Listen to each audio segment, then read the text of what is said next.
नहीं सर। चलिए, इसमें परसेंटेज डीआई हम डाल दिए हैं वो, और इस तरह का भी डीआई को देखने को मिल सकता है। देखिए बैंक एग्जाम में लगभग ऐसा ही डीआई देता है कि देखिए इसका अभी देखो यहाँ पे एक तरह से क्या किया है, इसमें जो हमने दिया था क्वेश्चन, इसमें प्रॉफिट एंड लॉस, ठीक है, जो है कि मतलब डाल दिया है आपका, प्रॉफिट लॉस है, ठीक है, क्या चीज़ है, पूरा का पूरा, पूरा का पूरा आप समझिए प्रॉफिट एंड लॉस से पूरा का पूरा पूछ ये डीआई है। अगर देखिए प्रॉफिट एंड लॉस का कॉन्सेप्ट क्लियर है, मतलब लाभ और हानि जो जानता है, थोड़ा मोड़ा चैप्टर पढ़ा है अच्छे से, वो इसको कर सकता है। और ये सारी चीज़ें तो पढ़ाई हैं, ठीक है, डिस्काउंट वगैरह सबका आंसर आया था जितेंद्र। सबका नहीं सर, एक आध गो का नहीं है। चलिए, बाकी का भी आया ना, उससे खुशी है हमको कि चलिए बाकी का कर लिया आप। बाकी नहीं आया तो हम बताएंगे। चलिए, अब इसमें देखिए क्या है, ये लास्ट बचा था ना शायद, बाकी तो इधर हो ही गए हैं सारे, इधर हो गए थे ना सारे, बताइए। हाँ सर। चलिए, इधर बचे थे, यही बचा है हमारा, करते हैं इसको। अगर यहाँ पे बोला गया है कि यदि देश सी डी एम ई में कार्यरत महिला कर्मचारियों की औसत संख्या में 40% की वृद्धि की जाए, कर दी जाए, तो परिणामी संख्या महिलाओं की प्रारंभिक औसत संख्या का कितना प्रतिशत हो जाएगी। बढ़िया क्वेश्चन है, ठीक है। अब देखो क्या करना है, पहले पहले आपको निकालना है कि सी डी, थोड़ा सा लेंदी क्वेश्चन है ये, ई में कार्यरत कर्मचारियों की औसत संख्या, महिलाओं की औसत संख्या। तो पहले तो ये हमने बताया था क्या है, ये जो है, ये जो है आपका पड़ा हुआ यहाँ पे, ये जो पड़ा हुआ है,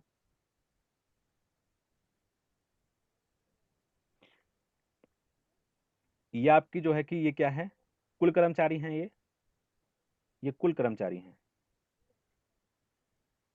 कुल कर्मचारी, यानी कि टोटल नंबर ऑफ एम्प्लॉयड, ठीक है ना, जो कि कितने थे आपके, 43,000 थे। और ये क्या है आपके, ठीक है, इन कंपनियों में काम कर रहे हैं पुरुष, ठीक है, वर्कर्स, यानी कि पुरुष कर्मचारी, यानी कि आप बोल सकते हैं कि मेल वर्कर्स हैं ये, तो पुरुष कर्मचारी हैं, जिनका संख्या कितना दिया गया है, 28,000 है। तो अब क्या करोगे आप, पहले तो आपको निकालना है कि महिलाएं कितनी हैं, तो सी डी ई देखो, अब आप ऐसा नहीं करेंगे, अलग अलग निकालेंगे, सबको जोड़ेंगे, सी डी और ई है, तो देखेंगे तो यहाँ पे कितना हो जाएगा, 14 और 17 कितना होता है, तो ये हो जाएगा आपका 40। 31 हो जाएगा ना, 31 और 8 कितना हो जाएगा, 8 कितना हो जाएगा, 39 सर। 39, तो 39 हो जाएगा। और 39% किसका निकालेंगे आप, इसका निकालेंगे, तो 43 का 39%, ठीक है। और फिर क्या करेंगे आप करेंगे इसमें से, ठीक है, 43 का नहीं, 480 का निकालेंगे आप, 43,000 ना। जहाँ 43,000 है ना, तो 39% निकालेंगे। डायरेक्टली मैंने क्या बोला था कि आप यहाँ पे क्या करेंगे, देखिए, अगर आपको निकालना है ना कितना, ये 39% है, ये क्या हो जाएगा, तीनों मिला के कितना हो जाएगा, 39% हो जाएगा। अगर आप जोड़ते हो सी डी और ई को, सी डी और ई को अगर आप जोड़ते हो, तो यहाँ पे क्या हो जाएगा, ये आपका क्या हो जाएगा, तो ये आपका जो होगा, ये आपका 39% हो जाएगा। और 39% अगर है, तो मैंने बोला था कि परसेंटेज में जीरो, 2 जीरो नीचे जाती है, यानी क्या करोगे, अब 2 जीरो पहले ही हटा दो, तो 430 और गुणे में कितना हो जाएगा, 39 हो जाएगा, ये हो जाएगा हमारा। अब इधर क्या हो जाएगा, ठीक है, अब क्या करना है, हमें औसत निकालना है, तो माइनस करूंगा मैं, इसमें से क्या माइनस करूंगा, क्योंकि मुझे महिलाओं की संख्या निकालनी है इन तीनों में। तो महिलाओं की संख्या कितनी हो जाएगी, देखिए सी, सी ए हो गया, डी ए हो गया और ये ई हो गया। तो यहाँ पे पुरुष संख्या, पुरुषों की संख्या कितनी है, ये देखो, ये तो कुल कर्मचारी है, सी डी और ई में काम करने वाले कुल कर्मचारियों की संख्या इतनी हो जाएगी। तो महिलाओं की संख्या कितनी हो जाएगी, महिलाओं की संख्या यहाँ से निकालोगे आप, ठीक है, सी डी और ई में से निकालोगे, तो कितना आ जाएगा, ये आपका आ जाएगा 12 और 18 हो जाएगा 30, 30 और 10 40, 48 हो 48,000। जाएगा, 48 हो जाएगा ना, 48 ही है ना, कितना, 48 आ हाँ रहा है सर। 48 हो जाएगा। और किसका, 280 का 45% निकालेंगे, तो दो दो हाँ मतलब सर। 28,000 का, तो 280 गुणे में कितना आ जाएगा, 48 आ जाएगा आपका, ये आ जाएगा, ठीक है। अब यहाँ से क्या करोगे आप, तो यहाँ से तो आप गुणा कराना पड़ेगा आपको फिर ये, और जो भी आएगा वैल्यू क्या करना है उसको आपको 3 से डिवाइड कर देना है। ठीक है, 3 से डिवाइड कर देना है आपको। ठीक है, तो औसत निकल जाएगा ये। ठीक है, औसत निकालने के बाद बोला गया है कि देखिए यहाँ पे क्या करना है कि यदि देश सी डी ई में कार्यरत महिला कर्मचारियों की औसत संख्या में 40% की वृद्धि कर दी जाए तो परिणामी संख्या महिलाओं की प्रारंभिक औसत संख्या का कितना प्रतिशत हो जाएगी। तो पहले यहाँ पे क्या करेंगे हम, पहले निकालेंगे कितना आ जाएगा ये, कितना आया था जितेंद्र ये पूरा का पूरा, ये सॉल्व किया जाए इसको, आए क्वेश्चन और सर भी हैं, इस बताइए। 1110 आएगा। 1110 बटे में हम्म, टोटल आ जाएगा ना, मतलब 3 से डिवाइड करने के बाद भी। नहीं, हाँ, टोटल डिवाइड डिवाइड, हाँ। अच्छा 3 से डिवाइड करने के बाद आया है, चलिए हम कर लेते हैं। ठीक है, तो ये कितना हो जाएगा आपका, ये अभी 40% का मैं इसमें इंक्रीमेंट कर देता हूँ। तो बोला गया है कि 40% की अगर वृद्धि कर दी जाए, ठीक है, तो परिणामी संख्या जो होगी महिलाओं की ठीक है, प्रारंभिक संख्याओं का औसत का कितना प्रतिशत होगी। तो 40% की वृद्धि कर दी जाए, तो वृद्धि कर दी जाए तो परिणामी संख्या महिलाओं की प्रारंभिक संख्या, प्रारंभिक औसत संख्या का कितना प्रतिशत होगी।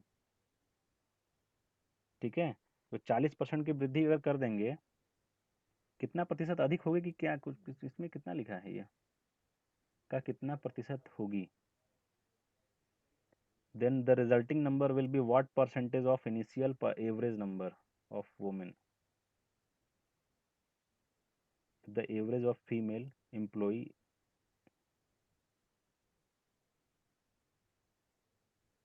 has increased by 40%, then the resulting number will be what percentage of initial average number। चलिए देखते हैं, तो यहाँ पे क्या है, सर 1116.6 आ रहा है उस। किसका, इसका हाँ वही जो 1116 पूरा 6 कैलकुलेट सर। करना पड़ेगा क्या, एक मिनट रुकिए, अभी मैं पूरा कैलकुलेट नहीं कर रहा हूँ क्योंकि मुझे आगे के बहुत सारे क्वेश्चंस बताने हैं अभी। तो यहाँ पे क्या हो जाएंगे,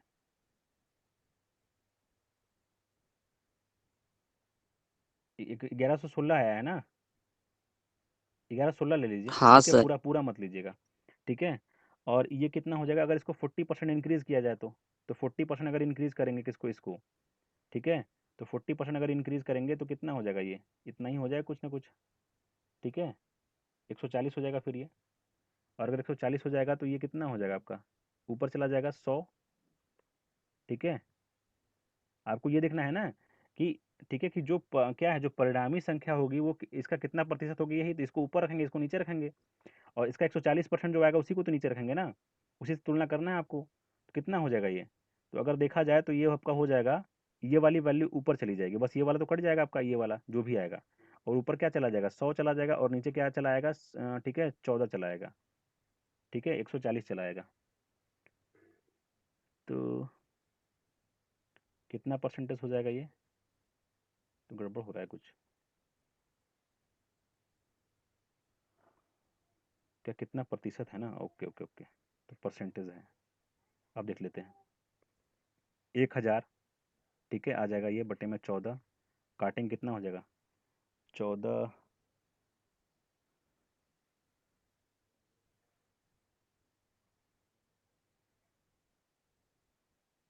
14×7 98 हो जाएगा ये, 14×7 98, 14×7 98 हो जाएगा, और कितना बचेगा, 2 बचेगा, अगर 2 बचेगा, लेकिन यहाँ पे तो ऑप्शन में ही नहीं है 14×7 98।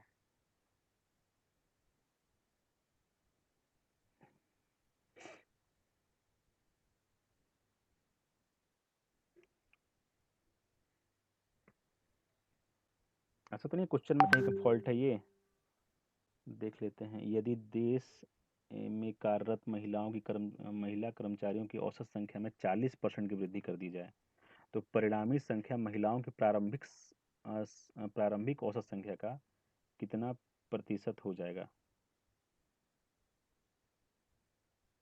कितना प्रतिशत हो जाएगा, कितना प्रतिशत होगी, एक मिनट, एक बार ऐसे भी करके देख लेते हैं इसको। ऊपर नीचे की वैल्यू तो कुछ ना कुछ जो भी होगी वो कटी जाएगी, उसमें कोई डाउट नहीं है, लेकिन ऊपर रखेंगे तो ये तो ज़्यादा ही आएगा फिर। लेकिन आंसर में तो दिया है 83%। एक बार चेक कर लेते हैं।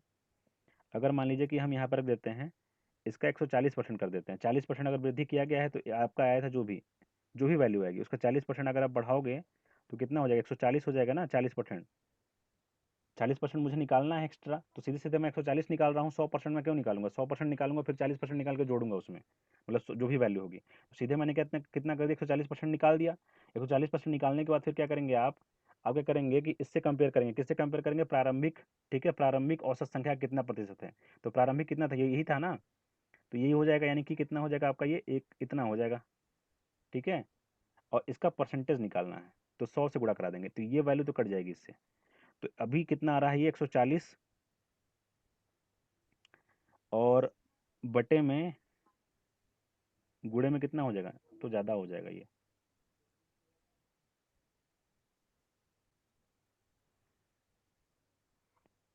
ये इसका देखिए जो भी आंसर आया था ना, ये आंसर आ जाएगा इसका कितना, लगभग इतने ही के आसपास आएगा। ये क्या तो 140 के आसपास आएगा, ठीक है। कल हम देखेंगे इसको, रुकिए, इसमें हमको लग रहा है कुछ ना कुछ गलती है, ठीक है ना। समझ रहे हैं सब लोग, बताइए। जी सर। चलिए इसको कल देखते हैं हम लोग। हमको लग रहा है कुछ इसमें फॉल्ट है, किसका आंसर नहीं आ रहा है। चलिए अगला देखते हैं। अब इसमें देखिए क्या किया गया है। इस वाले में बोला गया है कि निम्न सारणी का सावधानी पूर्वक अध्ययन कीजिए एवं दिए गए प्रश्नों के उत्तर दीजिए, ठीक है। निम्न सारणी लाभ एवं हानि से संबंधित है। ये जो सारणी बताई गई है आपको ना, ये लाभ और हानि से संबंधित है। मतलब कि यहाँ पे क्या दिया गया है कि वस्तु है ये, ठीक है, एवं कुछ मान नहीं दिए गए हैं। मतलब जैसे यहाँ पे लाभ और हानि से संबंधित है और कुछ में कुछ वैल्यू भी नहीं दिया है, कुछ कुछ में देखिए, जैसे यहाँ पे क्रय मूल्य दिया है लेकिन लाभ नहीं दिया है, अंकित मूल्य दे दिया है, ठीक है। क्रय मूल्य, अच्छा जिसको नहीं पता होगा, क्रय मूल्य को सीपी कहते हैं, यानी कॉस्ट प्राइस कहते हैं, ठीक है। अंकित मूल्य को आपको मार्केट प्राइस कहते हैं और विक्रय मूल्य को सेलिंग प्राइस कहते हैं। बट्टा को डिस्काउंट कहते हैं, लाभ को प्रॉफिट कहते हैं। तो ये सारी चीज़ें दी गई हैं आपको। अब कहीं कहीं पे दिया है, कहीं कहीं पे नहीं दिया गया है। जैसे फॉर एग्जाम्पल मान लीजिए कि जैसे यहाँ पे क्या है, जैसे मान लीजिए कि यहाँ पे आपकी ये 20% दिया गया है। अब क्वेश्चन में जो डेटा दिया जाएगा उसके अकॉर्डिंग क्या चीज़ हम करेंगे, अगर ये 20% दिया गया है तो हम उसके अकॉर्डिंग क्या करेंगे, इसको डिटरमाइन करेंगे, इसको फाइंड करेंगे कि ये कितना होगा, ये कितना हो जाएगा, ये कितना हो जाएगा, ये कितना हो जाएगा। अगर जैसा कोई क्वेश्चन कहेगा, ठीक है, उसके अकॉर्डिंग हम निकालेंगे। तो बस ये है, इसमें कुछ ज़्यादा कुछ है नहीं, बस ये परसेंटेज की चीज़ है एक तरह से मान के चलिए। तो परसेंटेज या प्रॉफिट एंड लॉस कह लीजिए, दोनों चीज़ें एक ही हैं लगभग। तो अगर आगे चलते हैं, समझ में आ रहा है ना ये सबको क्या है ये सब समझ में आता है ना। क्रय मूल्य किसे कहते हैं, लाभ किसे कहते हैं, अंकित मूल्य किसे कहते हैं, डिस्काउंट किसे कहते जी हैं, सर। सेलिंग प्राइस किसे कहते हैं। एक बार इसको नहीं समझ में आता देखिए, उसको उसके लिए बता देते हैं। क्रय मूल्य वो मूल्य होता है जिस पर हम किसी चीज़ को खरीदते हैं। लाभ क्या होता है, लाभ अगर हम किसी चीज़ को बेच रहे हैं ज़्यादा दाम पे तो ठीक है, जो भी पैसा हमको एक्स्ट्रा मिल रहा है वो लाभ होगा हमको हमारा। अंकित मूल्य क्या होता है कि मान लीजिए कि अगर आप कहीं क्या चीज़ किसी शॉप पे जाते हो, ठीक है, तो आप अगर कोई भी चीज़ परचेज करते हो तो उस पे क्या लगा होता है, एक प्राइस टैग लगा होता है। उस प्राइस टैग पे क्या करता है दुकानदार, कुछ आपको डिस्काउंट देता है और फिर डिस्काउंट के बाद वो चीज़ आप घर पे लेके आते हो। तो जो प्राइस टैग पे जो मूल्य होता है ना, वही क्या होता है आपका अंकित मूल्य होता है, मार्क्ड प्राइस। समझ रहे हैं सब लोग। उस टी शर्ट पे जो क्या चीज़ जो लगा हुआ था प्राइस टैग, उस पे जो क्या चीज़ दाम अंकित था, जिस पर डिस्काउंट दिया गया, वही क्या होगा आपका अंकित मूल्य होगा एक तरह से। तो जो डिस्काउंट दिया गया उस वो बट्टा होगा आपका। और विक्रय मूल्य आप जान रहे हैं कि कभी किसी चीज़ को अगर खरीद रहे हैं तो बेचेंगे भी, और जब बेचेंगे तो वो विक्रय मूल्य कहलाएगा, खरीदेंगे तो क्रय मूल्य कहलाएगा। बस ये सारी चीज़ें हैं। आगे चलते हैं। अब मान लीजिए कि यहाँ पे क्वेश्चन दिया गया है, क्या चीज़ दिया गया है कि यदि वस्तु ए एवं वस्तु ई के एक ई के क्रय मूल्य का अनुपात 3:4 हो तो वस्तु ई पर कितनी छूट होगी, बताइए।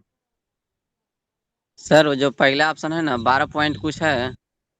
12 पॉइंट कहाँ पे, ये नहीं 12 है, केवल केवल 12 है। 12, अरे 12 पॉइंट भी लिखा होगा तो 12 ही होगा ना वो, मान लीजिए अगर 12 पॉइंट भी लिखा होगा तो 12 ही होगा ना वो। मेरा 12.6 आ रहा था सर। चलिए चेक कर लेते हैं, ठीक है। तो चेक कर लेते हैं, यहाँ पे देखिए क्या है। बोला गया है कि यदि वस्तु ए एवं वस्तु ई के क्रय क्रय मूल्य का अनुपात, फोकस करिएगा, वस्तु ए एवं वस्तु ई के क्रय मूल्य का अनुपात इतना है। तो देखो ए कहाँ है, यहाँ पे है, और ई कहाँ पे है, यहाँ पे है। अब देखो ए दिया गया है आपको, ई नहीं दिया गया है, और लेकिन इनका अनुपात दे दिया गया है कि ए जो है ना वो कितना है। देखो 3 संबंधित 4 का मतलब क्या है कि ये ए का क्रय मूल्य हो गया अनुपात में, और ये क्या हो गया, ये ई का क्रय मूल्य हो गया अनुपात में, रेशो में 3:4 है ये। तो अगर ये क्या है, ए का है, यानी कितना, ए की जो क्या चीज होगी, जो क्रय मूल्य कितनी है 2160 है, और रेशो में कितनी है वो 3 है, तो ये 3 के बराबर हो जाएगी। तो यहाँ से अगर एक बराबर निकालोगे तो 3 7 21, और ठीक है कितना हो जाएगा, 3 दूना 6, 720 आ जाएगा। अगर आपको 4 की इक्वल वैल्यू चाहिए तो क्या करेगा, 4 को गुणा करा दीजिए आप 720 में, 4 का गुणा करा दीजिए, तो 4 का गुणा कराएंगे कितना आ जाएगा, 4 दूना 8, 28 28, हाँ, ठीक है 2880। ये क्या है, ये जो है ना ये सीपी हो गई किसकी, ई की, ठीक है, ई की ई की सीपी सर। की, हाँ, तो ई की क्या हो गई, क्रय मूल्य होगा, ई का क्या हो गया, क्रय मूल्य हो गया, ये क्रय मूल्य। अब बोला जा रहा है कि तो उस वस्तु ई पर कितनी की छूट होगी, कितनी छूट है। तो देखो अगर ये कितना आ गया 2880 है, 2880 है, इस पे लाभ कितना जनरेट कर रहा है ये बताइए, लाभ कितना मिल रहा है इसको, 25% का मिल रहा है, 25%। ठीक है, लाभ 25% मिल रहा है, यानी कि सीधे सीधे क्या करोगे आप, ठीक है 28, इसका सेलिंग प्राइस निकालना है, सीधे सीधे क्या करेंगे आप, 5/4 करेंगे, कोई आपत्ति होगा आपको बताइए। अगर मैं सीधे 5/4 नहीं सर। करता हूँ तो कोई आपत्ति है, क्योंकि 25% बोला है। 25% क्या होता है, 25% का मतलब 25/100 जो कि होता है 1/4, ठीक है। और मैंने बताया था कि ये क्या होता है, ये सीपी होता है, और ये क्या है आपका प्रॉफिट है।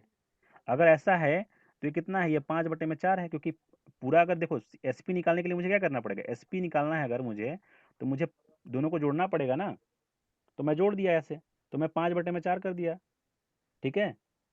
समझ में आ रहा है सबको, बताइए समझ में आ रहा है। चलो अगर ऐसे समझ में नहीं है तो वैसे भी देख लो, देखो ऐसे भी समझा देते हैं कि मान लो कि ये क्या है 2880 जो है वो क्या है, क्रय मूल्य है, और क्रय मूल्य क्या होता है, कितने परसेंट के बराबर होता है, वो 100% होता है हमेशा, यह हमेशा कितना होता है, 100% होता है, क्रय मूल्य हमेशा 100% होता है। तो अगर 100 से भाग दिए तो 1% की वैल्यू आ गई आपके पास।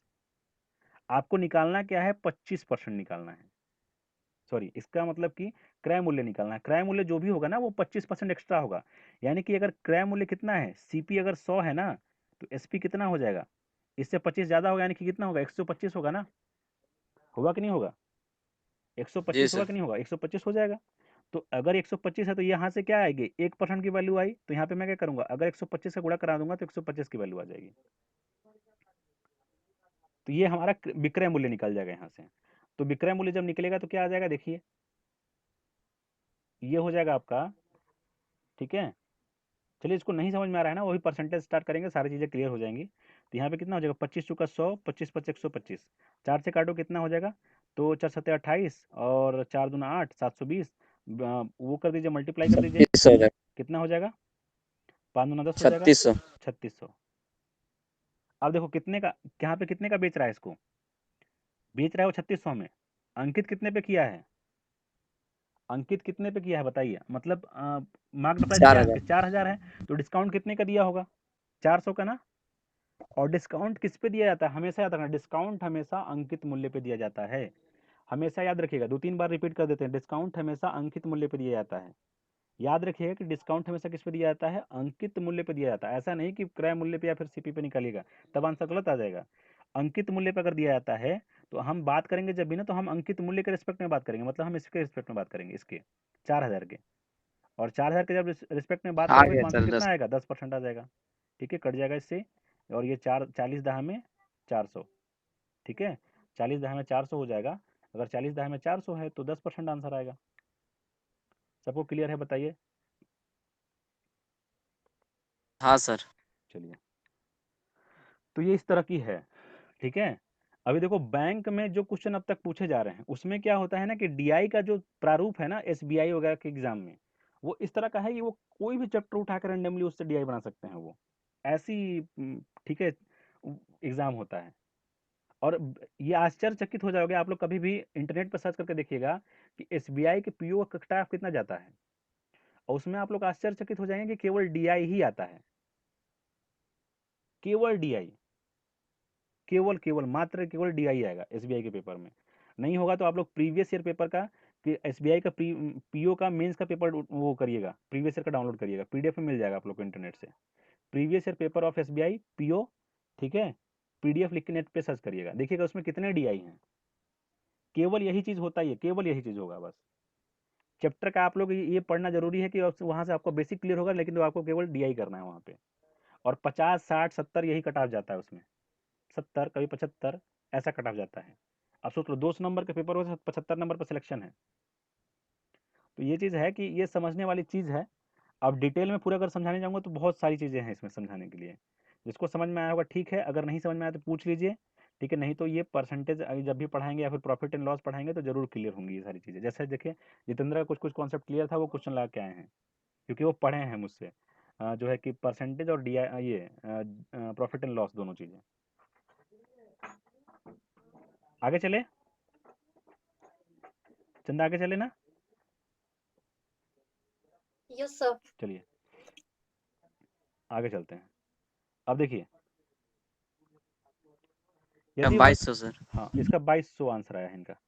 यदि वस्तु पर छूट प्रतिशत में एवं लाभ प्रतिशत में समान हो, यदि वस्तु पर छूट, ठीक है, देखिए अब क्या बोला है कि कोई वस्तु है ना उस पर छूट का प्रतिशत और लाभ का प्रतिशत दोनों समान है, यानी कि 10% का डिस्काउंट भी दिया गया होगा तब भी उसको 10% का लाभ हुआ होगा, ये करने का मतलब है।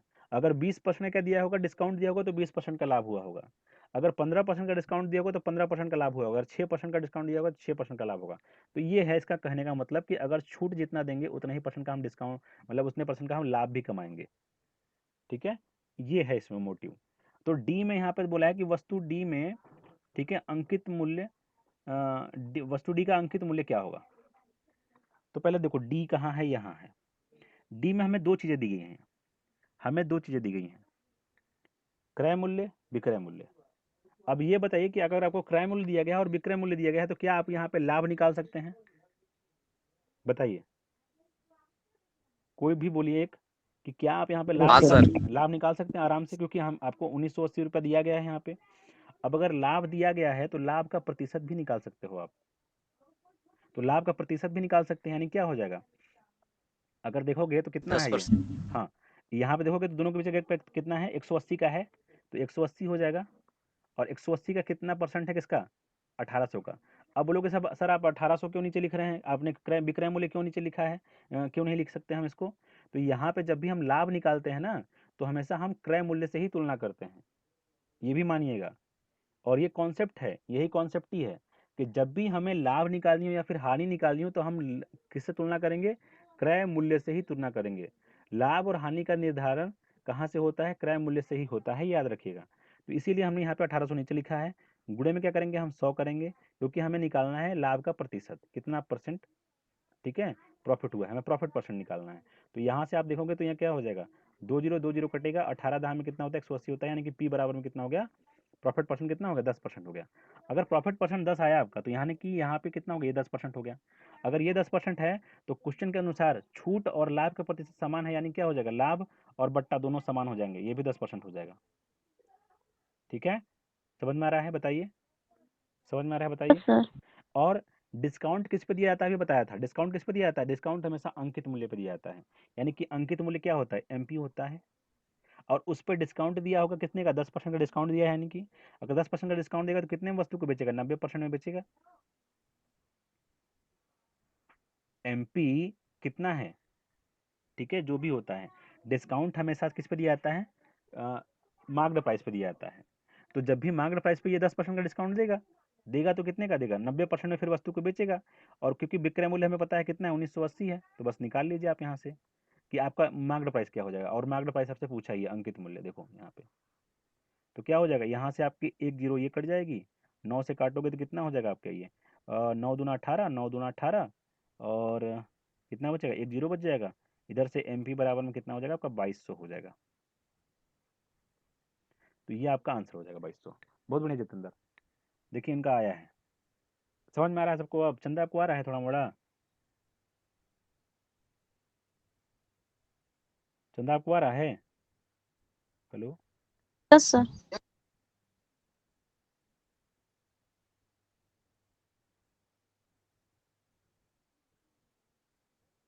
रजत आ रहा है? सरोज समझ में आ रहा है? बताइए। Yes sir. Chanda? Yes, sir. चलिए, तो इसको ठीक है, करिए कोशिश। ठीक है, नहीं आ रही है चीज़ें तो कोई बात नहीं है। डीआई हम लोग जो भी है हमारा यहाँ पे जो भी है कि आप देखो किस तरह की चीज़ें होती हैं पहले वो तो देख लीजिए, सीख लीजिए। आगे आप लोग तो कर ही सकते हैं, पढ़ लेंगे तो अभी मान लीजिए नहीं आ रहा है, बाद में ज़रूर आएगा, ज़रूर आप इसके मास्टर बन जाएंगे। होता है शुरुआत में कोई चीज़ हम लोग पढ़ते नहीं आता, लेकिन बाद में उसके मास्टर बन जाते हैं। बहुत सारी चीज़ें मेरे साथ ऐसी हुई हैं, जब मैं पढ़ने गया तो नहीं आता था, आज आता है। तो ये चीज़ें हैं, बस भरोसा रखिए और पढ़ते रहिए। अब आगे चलिए, इस पे करिए। यदि वस्तु ए का अंकित मूल्य वस्तु बी के अंकित मूल्य से 130 रुपये अधिक हो तथा बी क्रय मूल्य एवं अंकित मूल्य का अंतर सर इतना हो। लगभग इसका 12%। 12% इसमें भी आंसर आया है, इसमें देखिए। तो वस्तु बी पर छूट क्या होगी लगभग प्रतिशत में बोला है। लगभग यानी कि अप्रोक्स में बोला है। कैसे करेंगे? यदि वस्तु ए का अंकित मूल्य बी के अंकित मूल्य के वस्तु ए का अंकित मूल्य, ठीक है, वस्तु बी के अंकित मूल्य से वस्तु बी के अंकित मूल्य से वस्तु बी के क्रय मूल्य से, अच्छा क्रय मूल्य से यानी कि इसके वस्तु ए का अंकित मूल्य यानी कि 2560 जो है वो वस्तु बी के क्रय मूल्य से कितना अधिक है? 130 रुपये अधिक है। कौन? ये वाला 130 रुपये अधिक है वस्तु बी के क्रय मूल्य से। यानी क्या करूंगा, अगर मैं 2560 में से अगर घटा देता हूँ 130 तो कितना आएगा? तो यहाँ तो आ जाएगा कितना? ठीक है, 130 घटा दीजिए यहाँ से, तो 130 घटा देंगे अगर आप तो कितना आ जाएगा? 0 3 4 2 2430। तो 2430 क्या है? ये क्रय मूल्य है आपका 2430 बी का। और फिर बोला जा रहा है कि तथा वस्तु बी का क्रय मूल्य, वस्तु बी का जो क्रय मूल्य है, चलिए क्रय मूल्य हमको पता चल गया 2400 कितना है? 30 है। ठीक है, एवं अंकित मूल्य का अंतर, क्रय मूल्य एवं अंकित मूल्य का अंतर जो है वो कितना है? 684 है। अच्छा ये बताओ कि जब अंतर कितना है? 684 है, तो यानी कि अगर मैं 2430 में अगर मैं जोड़ देता हूँ 684 तो क्या मेरा वस्तु बी का अंकित मूल्य नहीं निकल जाएगा क्या? बताइए। तो क्या वस्तु बी का निकल अंकित मूल्य नहीं निकल जाएगा? निकल जाएगा। तो यहाँ से अगर हम देखें तो कितना आ जाएगा? ये 4 8 8 16 और 6 4 10 और 1 11 हो जाएगा। हाँ बोलिए। 31 10 अरे 31 14 सर। एक चीज कितना आएगा? 14 हाँ 28। अच्छा 30 है क्या? वो गलती हो गया, यहाँ पे 30 है, मैंने 8 लिख दिया इसको। तो यहाँ पे कितना आ जाएगा ये आपका? 1430 आ जाएगा। 1430 में कितना जोड़ना है आपको? 684 जोड़ना है, 684। तो 4 8 3 11 6 4 10 और 1 11 और 3 31 और 14। ठीक है, तो ये आपका हो जाएगा कौन सा वाला? विक्रय मूल्य था ना ये, क्या था ये? बी क्रय मूल्य से अंकित मूल्य का अंतर। अच्छा तो अंकित मूल्य आ जाएगा ये आपका। अंकित मूल्य कितना होगा इसका? 3100। ठीक है, 14 हो गया। अब क्या पूछ रहा है आपसे? आपसे पूछ रहा है तो वस्तु बी पर छूट क्या होगी? तो वस्तु बी पर छूट, डिस्काउंट पूछ रहा है। चलिए, तो पहले तो देखो यहाँ पे क्या निकालना पड़ेगा आपको? आपको अभी वो भी निकालना पड़ेगा। 2430 से क्या निकालना पड़ेगा? 2430 का देखो, ये थोड़ा सा फंसाने वाला क्वेश्चन है। 20% क्या है? प्रॉफिट ले रहा है, यानी कि कितना में इसको 6/5 में बेचेगा ये। और जब बेचेगा तो कितना हो जाएगा? 5 चौको 20 कितना हो जाएगा? 5 चौको 20 हो गया और 5 40 हो गया और 5 छक्का 30 गुणा करा देंगे तो कितना आ जाएगा? 6 छक्का 36 हो जाएगा। 6 छक्का 36 हो जाएगा यहाँ पे, और ये हो जाएगा आपका 6 छक्का 36 और बचेगा 3 8 छंग 48, 48 और 3 51, बचेगा 5, 6 चौको 24 और 5 कितना हो जाएगा? 24 5 हो जाएगा आपका 29।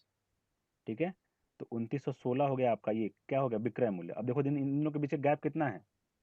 इन दोनों के बीच गैप कितना है बताइए?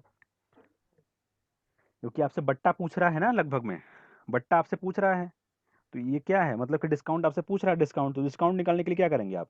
अब बताइए, पहले ये बताइए मुझे, डिस्काउंट निकालने के लिए आप क्या करेंगे? डिस्काउंट निकालने के लिए क्या करेंगे आप, इसमें से पहले इसको घटाएंगे कितने का डिस्काउंट दिया है, क्योंकि डिस्काउंट जो होता है, देखिए डिस्काउंट सीधे क्रय मूल्य से रिलेटेड नहीं होता है।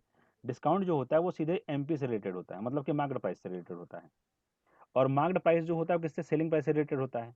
और सेलिंग प्राइस जो होता है वो सीपी से रिलेटेड होता है, ठीक है ना, वो सीपी से, सीपी यानी कि कॉस्ट प्राइस से रिलेटेड होता है। तो ये चीज़ें होती हैं। तो यहाँ पे आपको क्या मिल गया, अंकित मूल्य मिल गया ना, और विक्रय मूल्य मिल गया। अब क्या करना है आपको, इन दोनों गैप निकालना पड़ेगा, डिस्काउंट निकालना पड़ेगा, और तब डिस्काउंट का क्या चीज परसेंटेज निकाल पाओगे अगर आप। तो यहाँ से कितना हो जाएगा, अगर घटाओगे तो यहाँ पे 8 आ जाएगा, यानी कि 198 के आसपास आ रहा है क्या, देखिए तो ये कितना आ रहा है, 198 आ रहा है क्या, आ रहा है। Yes sir. हाँ 198 आ जाएगा। और यहाँ पे क्या करूंगा मैं, नीचे क्या रखूंगा मैं, इतना रखूंगा, देखो यही रखूंगा मैं, 3114, क्योंकि मैं जब भी डिस्काउंट निकाल दे तो किसके रिस्पेक्ट में होता है, एमपी के रिस्पेक्ट में, तो मार्केट प्राइस ये हो जाएगा। इधर कितना आएगा, 100 आ जाएगा आपका। तो ये तो आपका कितना, लगभग कितना है ये आपका, तो ये 6% के आसपास आएगा लगभग। कितना आराम से, 12 नहीं आएगा, 12 कहाँ से आ जाएगा, 198 है, 198 अगर है तो कितना हो जाएगा ये, लगभग देखिए आपका, तो ये तो 10% भी नहीं है, ठीक है, 10% भी नहीं है ये। मतलब अगर 10% निकालेंगे एक तरीके से, अगर 3000 कितना है, देखो एस्टिमेट करके निकालिए ना आप देखिए क्वेश्चन को, ठीक है, अगर इतना लिखा हुआ है ना तो हम ऐसे भी कर सकते हैं कि अगर लिखा हुआ है कि 300 कितना है, 3114 लिखा है, तो इसका 10% कितना होगा, 311 होगा। उसका हाफ कितना है, हाफ से थोड़ा सा ज़्यादा है ये, हाफ से थोड़ा सा ज़्यादा, कितना ज़्यादा है ये, 50 ज़्यादा है, तो 6 ही आएगा ना, देख लीजिए एक बार चेक कर लेते हैं, लगभग में कितना यस आएगा सर, ये, 6 आ रहा है। 6 ही आ जाएगा, ठीक है ना। क्यों, क्योंकि यहाँ पे क्या हो जाएगा, ये हाफ से भी क्या है, ठीक है, थोड़ा सा ज़्यादा है बस है। तो आप एस्टिमेट करके निकाल सकते हैं कि जिसके लगभग 6% में आपका आंसर आ जाएगा, तो कितना आ जाएगा, 6%, ठीक है, ये हो जाएगा।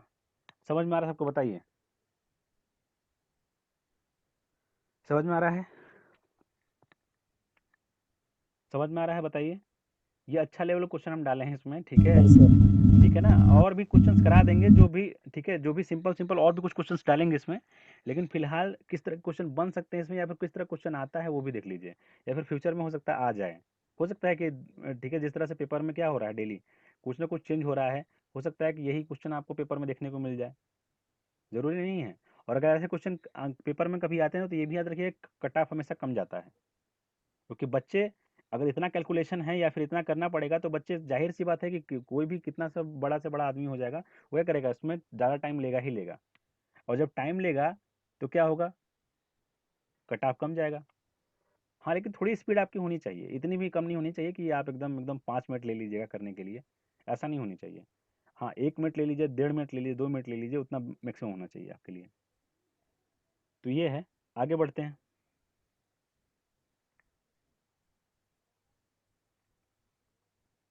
सी ऑप्शन सर। सी ऑप्शन, चलिए, वस्तु डी का क्रय मूल्य वस्तु ए के अंकित मूल्य से कितना प्रतिशत कम है। वस्तु डी का क्रय मूल्य, डी कहाँ है, यहाँ है, क्रय मूल्य वस्तु ए के अंकित मूल्य से, वस्तु ए के अंकित मूल्य से, ठीक है, कितना प्रतिशत कम है। तो पहले कितना कम है, ठीक है, अंकित मूल्य से 2560, ठीक है, से कितना कम है ये, तो देखेंगे हम अगर, तो ये, 760। हाँ 760 है, 5 2 7 हो जाएगा, ठीक है, ये हो गया हमारा। अब अगर आप देखोगे तो कितना हो जाएगा ये आपका, लगभग उतना ही आ रहा है देख, ठीक है, अगर करेंगे तो कितना हो जाएगा, ये हो जाएगा आपका, 0 0 कट जाएगा, ये कटेगा किससे, 4 से कटेगा, 19 हो जाएगा ये भी 4 से कटेगा, तो 4 संग 24 और 4 चौका 16 हो जाएगा। 19 बटे में 4 से काटोगे इसको आप, तो 4 से काटोगे तो कितना आ जाएगा, ये 4 से काटोगे तो ये आ जाएगा 25, ठीक है, 25 चौका 100 होता है, और ये 16 चौका 64 होता है, यानी कि 16 हो जाएगा। तो ये तो आपका हो जाएगा कितना, 19 गुणे में, ठीक है, 25,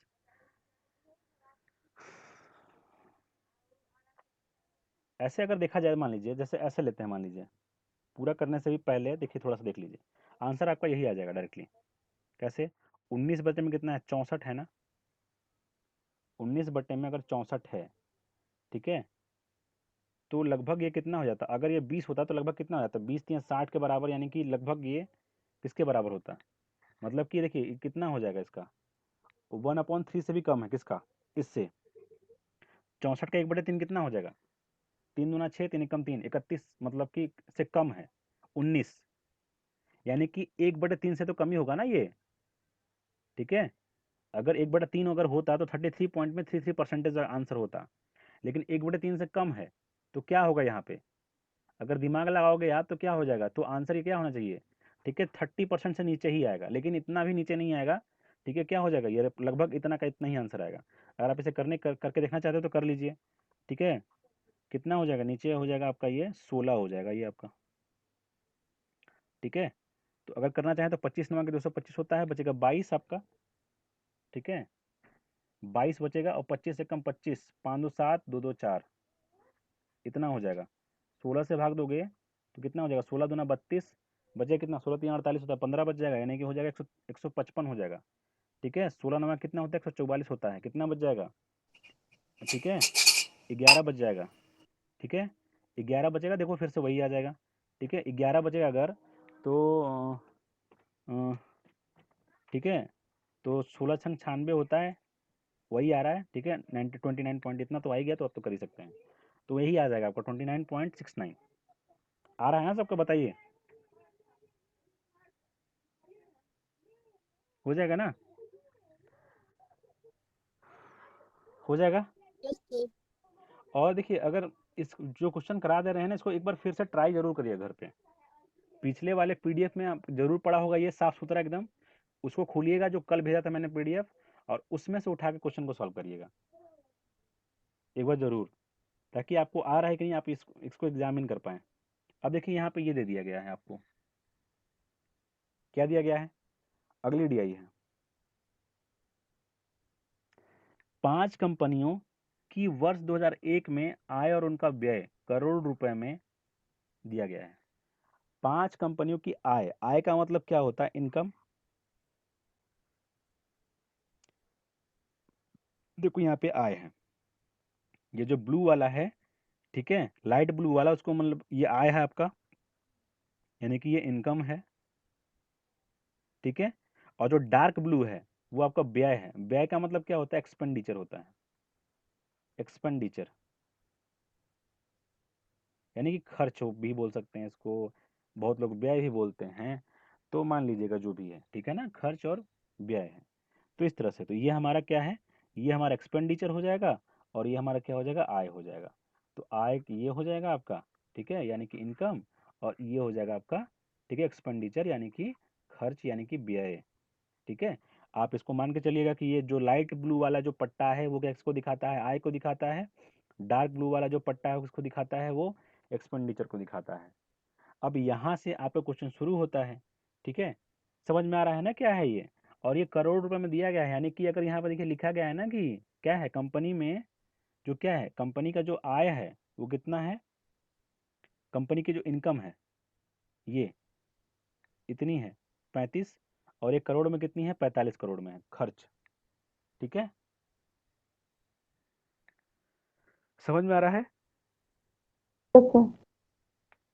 चलिए, तो इस तरह से है। अब देखते हैं,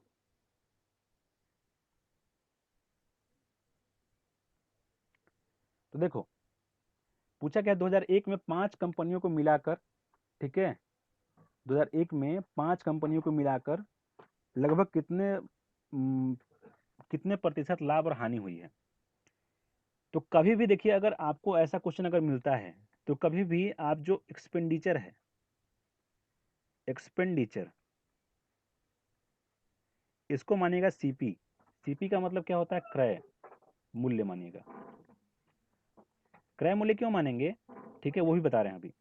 और जो इनकम होगा, इनकम, इसको मानेगा एसपी, यानी कि सेलिंग प्राइस। सेलिंग प्राइस यानी कि क्या चीज, विक्रय मूल्य। क्यों मानेंगे, एक्सपेंडिचर क्या होता है बताइए आप लोग, कोई बताइए, तौहीद आप बताइए, एक्सपेंडिचर, सुबिंदा बताइए क्या होता है एक्सपेंडिचर, खर्चा क्या होता है, खर्च क्या होता है बताइए, खर्च यानी कि व्यय क्या होता है बताइए, कोई भी बताइए, सुन रहे हैं ना सब लोग। चलिए,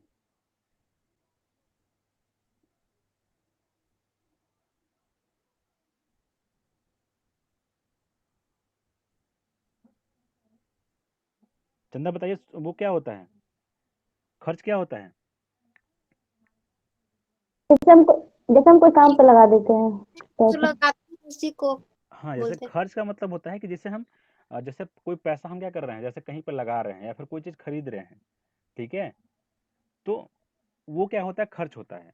यानी कि अगर इसको देखिए किस सेंस में लेना है, कैसा सीपी आप मानोगे इसको, सीपी इस सेंस में मानिए कि सीपी क्या होता है, हम किसी चीज़ को जब खरीदते हैं तो क्या होता है, वो सीपी होता है हमारे लिए। तो यहाँ पे एक्सपेंडिचर क्या है ना, एक्सपेंडिचर को हम कहीं ना कहीं दे रहे हैं। अगर सीपी को भी कहीं ना कहीं क्या होता है, जो भी पैसा हमारे पास होता है कहीं ना कहीं देते हैं हम, तो हमारा एक्सपेंडिचर भी किसी तरह से क्या होता है, उस तरह से कहीं ना कहीं हम क्या करते हैं, कहीं ना कहीं खर्च करते हैं, कहीं ना कहीं क्या होता है, हमारे पास से दूसरे के पास जाता है। तो क्या होता है वो हम इसीलिए हम उसको क्या मान लेते हैं, सीपी मान लेते हैं। इनकम में इसको क्या मानेंगे, इनकम में इसको हम एसपी मानेंगे। क्यों? क्योंकि कहीं ना कहीं जो क्या होता है, ये पैसा हमारे पास आता है, जब हम किसी चीज़ को बेचते हैं तो हमारे पास पैसा आता है, हमारे पास से जाता नहीं है।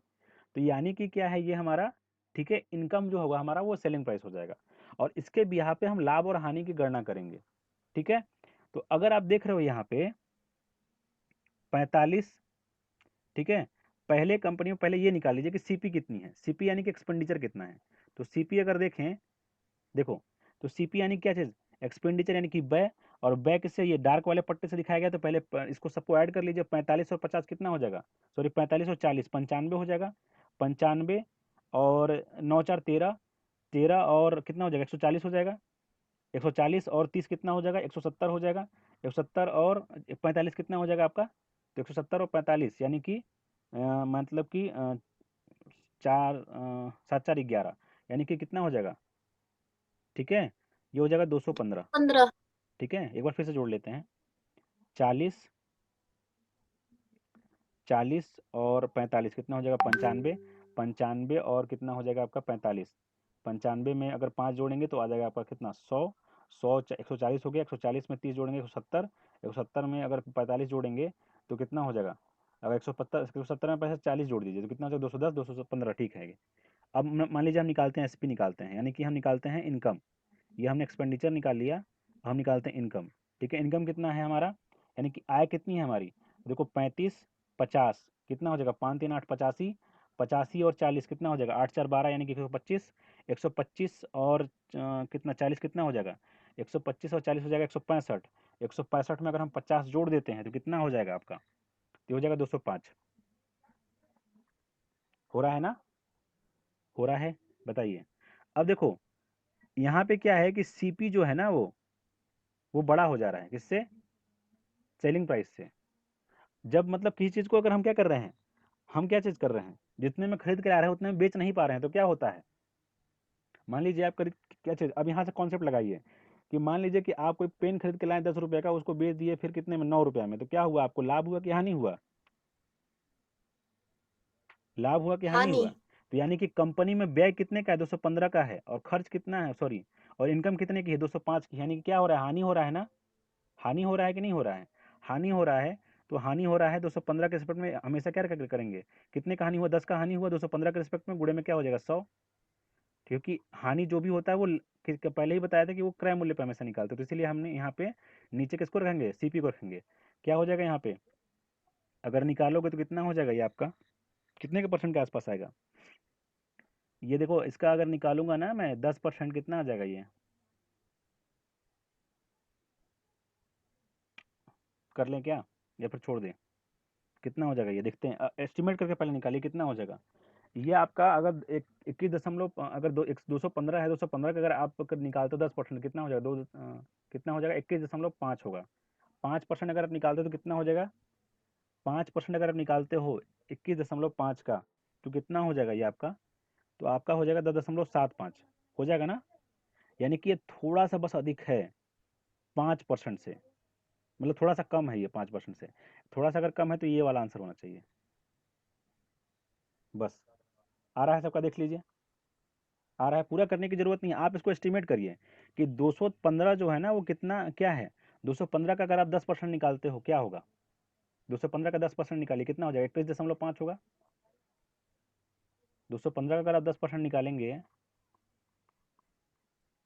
क्या होगा, देखो एक जीरो बचेगा, 21.5 होगा। ये माइंड में ही सारा चीज़ करने वाला है, इसीलिए परसेंटेज बताते समय बोल रहे थे कि सारी चीज़ें लगभग माइंड में करिए, सीखिए आप लोग, ठीक है। तो उस चीज़ का देखिए यहाँ पे आउटपुट है पूरा का पूरा यूज़ यहाँ पे पूरा का पूरा जो आप परसेंटेज पढ़ेंगे उसका पूरा का पूरा निचोड़ जो होता है ना वो DI में निकल जाता है आपका, कि आप कितना सीखे हैं। 21.5 का निकालना है, अगर सॉरी अगर 215 का 10% निकालना है 21.5 आएगा। अगर इसका भी आधा कर देंगे तो 5% निकल जाएगा ये, और 5% कितना होगा 10.75 होगा। और 10.75 से देखो कितना ही है, थोड़ा सा बस अधिक है, यहाँ पे 10 आ रहा है, यहाँ पे 10.75 आ रहा है, यानी कि बस वही क्या चीज़ थोड़ा सा बस अधिक होगा। तो यानी क्या हो जाएगा, ये वाला हो जाएगा, थोड़ा सा कम होगा 5% से। ये नहीं कि ये वाला मान लीजिएगा, ये वाला नहीं होगा, ठीक है ना, थोड़ा सा बस कम होगा उससे 5% से। तो हमने ये मान लिया है, ठीक है, ठीक है ना, समझ में आ रहा है। जी सर। चलिए, कोई कुछ पूछ रहा है क्या? तौहीद पूछ रहे हैं क्या कुछ? तौहीद,